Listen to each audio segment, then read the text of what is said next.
And we are back with the third segment of the GSMC Sports podcast presented by the GSMC Sports Network. And in this third segment, I'm going to continue talking about the wildcard games that took place over the weekend because I have three more that I have to look at. And I'll go ahead and go into my predictions for the wildcard game that's going to happen later on today. The wild card game that's happening later is going to be the Rams going up against the Vikings. So that's going to be a very nice game to watch later on tonight for Monday Night Football. So the next game that we have to talk about is the Broncos going up against the Bills. This one was the game that I wanted to pay a little bit more close attention to compared to the other first round wild card games that would end up taking place, because of all the games, I thought that this one could end up being an upset in favor of the Broncos, but that's not what happened in this game whatsoever. They started out really good, scoring a touchdown on the very first play. Bo Nix became the first rookie since, I want to say, maybe like 1962 or something like that, or maybe 1983. I don't know. The years are a little bit. I know it was a very long time. It was the first time in a very long time that a rookie quarterback was able to open up the drive, open up their first playoff drive, scoring a touchdown. And the Bills, they responded that with a field goal, and then they would later respond back with that with a touchdown of their own to make the score 10-7. And it started to look like, a really close game, but late in the second quarter, the Broncos ended up missing a field goal that would have tied the game at 10-10. Going into the third quarter, the Bills, they ended up nailing a field goal to make the score 13-7. They were one play away still from being able to make this game competitive, but then they had to punt. And then the Bills scored a touchdown on their next possession, making the score 21-7. Then the Broncos, they had to punt again, and then the Bills scored another touchdown after that, where that would make the score 28-7 going into the fourth quarter. And then the Broncos, they turned it over on downs, which resulted in the Bills kicking a field goal to make the score 31-7. And then Bo Nix threw his interception, which ended the game at 31-7. So again, not a very competitive game, and one of the least competitive game as we look into the college, not college football playoffs, as we look into the NFL playoffs and the rest of these wild card games. I will say that they weren't, not most of them ended up being not competitive, but this one was very uncompetitive. I mean, 31-7. Then the only touchdown of the entire game coming in the first quarter on the first play, like on the first drive that you have. It was a very, very boring game, and I thought this game was going to be a little bit more entertaining going into the second half, but it was not. And I mean, this sets the stage for a very exciting quarterback duel between Josh Allen and Lamar Jackson, because with this Bills win, now the Bills, they have to go ahead and play Baltimore in the next round. And the Bills, I believe the Bills, they're going to have the home field advantage playing against the Ravens at home. But still, this is going to be a very, very good game. And it's definitely going to be a better matchup than the Chiefs going up against the Texans, in my opinion, because, these two quarterbacks, they're going to be, they're in the conversation for MVP. We still have no idea who the MVP of the league is, even though I'm pretty sure it's going to be Lamar Jackson. His numbers are just much better than Josh Allen's numbers overall, but still, this is going to be a good game. Now, Josh Allen in this one completed 20 of his 26 passes, threw for 2 touchdowns and 272 yards in the air, also was able to get 46 yards on the ground, and James Cook was also able to help Josh Allen, as James Cook accumulated 120 yards on the ground, as well as 1 touchdown. So this was just, a classic domination from the Bills, a dominating performance that we expect from them. Now, the next game on this list, another rather boring game. The Packers, they went up against the Eagles. The Eagles, while the game and the score, it looked like the scoreboard would have you think this was a much closer game than the last one, but it didn't feel like it was a closer game. And I think I speak for everyone when I say that this game felt a lot more like a blowout than the last game that I was looking at. I mean, the Eagles, they opened up this game pretty much like as good as you could possibly ask for it. They ended up recovering a fumble off of a kick return, even though a lot of people, they thought that the kick returner had a possession of the ball and was already down. That's besides the point, as the Eagles, they scored on their very first touchdown drive after that mistake, and that quickly made the score 7-0. Now, throughout the entire game, Jordan Love was absolutely pitiful. In the first half, he was almost unable to complete a pass that was farther than 10 yards, and almost every single one of his completed passes ended up going, like, coming from inside the 10-yard line, right? And any sort of he was barely able to gain 10 yards on any sort of passing play. The teams would exchange punts, then Philly would end up taking a field goal to make the score 10-0, and then that's when everything sort of came crumbling down for the Packers. The Packers, they threw an interception on the first play of the second quarter, but the Eagles, they couldn't capitalize on it and they had to punt. But then the Packers ended up missing a field goal, still making the score 0-10. And then guess what? The Eagles, they couldn't capitalize on that either, so they also had to punt. And then the Packers threw their second interception going into this one. And then guess what? The Eagles punted again, but still the score was 10-0. So throughout most of the game, the Packers were just one play away from actually getting themselves back into the game, but they were unable to do so.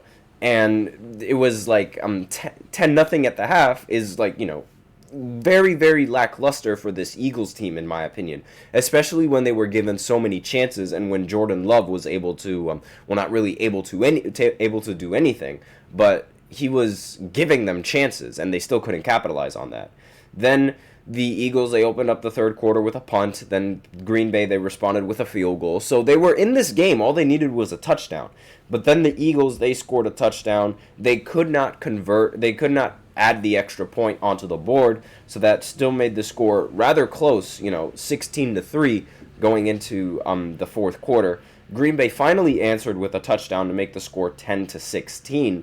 But then the Eagles, they made a field goal. Then the Packers turned it over on downs, and the Eagles made another field goal to make the score 20-10. And on the very final drive, the Packers dropped the ball. They threw an interception, and that ultimately sealed the win for the Eagles. So again, this was a game where Jordan Love just didn't do anything to help the Packers win. Ended up throwing 3 interceptions in this game.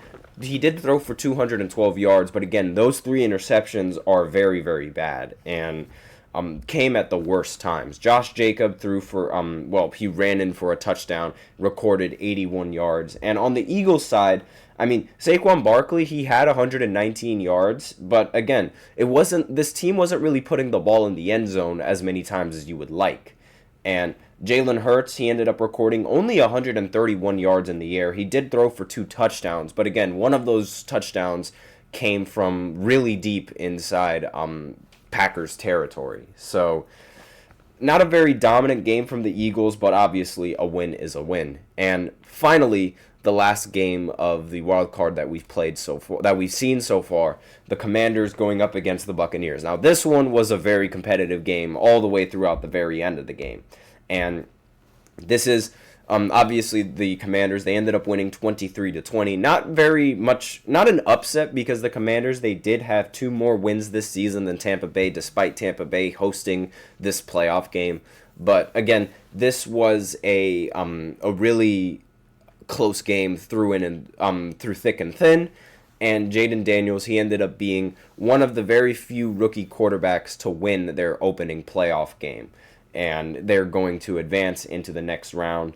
And I believe they're going to play the Lions in the next round, which should also be a very entertaining game. But again, Jaden Daniels, he ended up recording 268 passing yards, 2 touchdowns. Baker Mayfield also played really well, 185 passing yards, but he completed 15 of his 18 pass attempts. He threw for 2 touchdowns, and he also ran for 23 yards. Now, again, this game was very close. Tampa Bay, they opened up with a field goal, then Washington turned it over on downs, but then Tampa punted, which Washington responded with a 17-play, 92-yard touchdown drive to make the score 7-3. Then Tampa Bay had to punt. Then Washington kicked a field goal to make the score 10-3, and then at the end of the half, the Bucks responded with a touchdown to tie this game, and then Washington opened it up with a field goal. Tampa Bay responded to that field goal with a touchdown.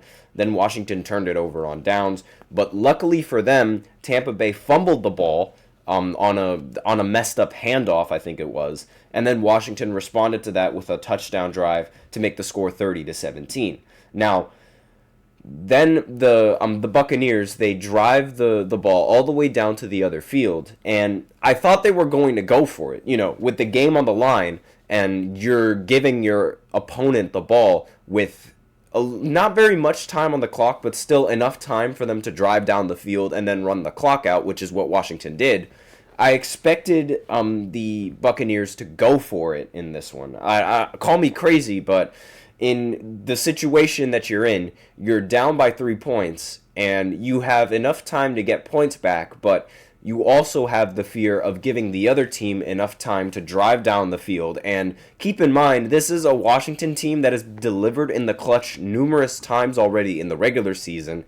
I don't think you give them the ball at a tie game when they have enough time to drive down the field. I think in that situation, you just try and go for it. And if they would have gone for it and they would have converted, then most likely they would have been up by a field goal, which would have forced the Commanders to score a touchdown late in the game to try and actually win the game. And at worst, it would tie the game and send it into overtime.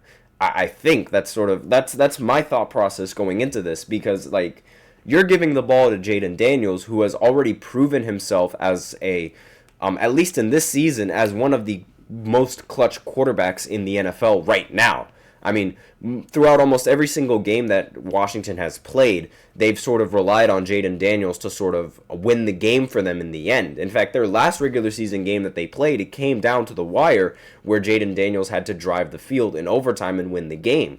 So I think in that situation, you have to go for it, so that way you can put a little bit of pressure on Jaden Daniels and the Commanders.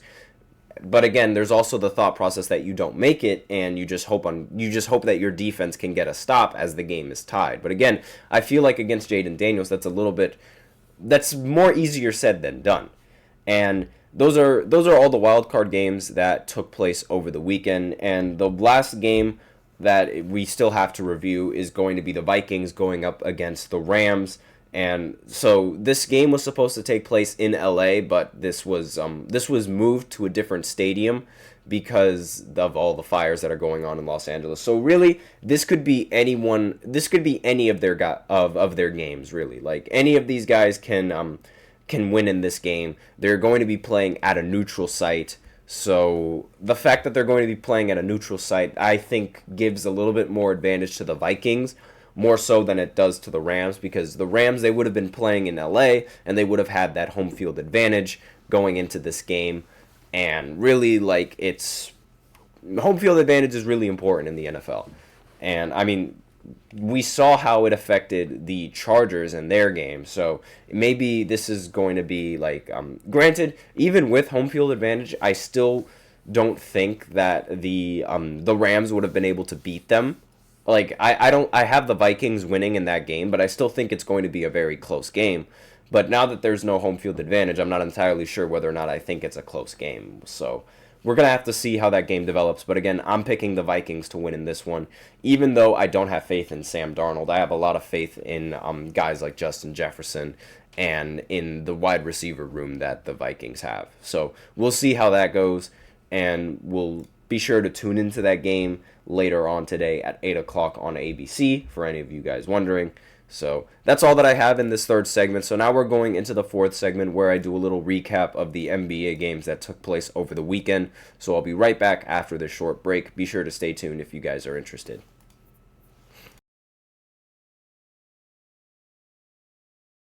For the best and latest podcasts available anywhere, go to the podcast app on your cell phone and type in GSMC to access free content-rich podcasts on health and wellness, book reviews, sports, entertainment, relationships, social media, movies, technology, finance, and even weird news. Subscribe and download the GSMC Podcast Network's family of shows, available everywhere podcasts are found.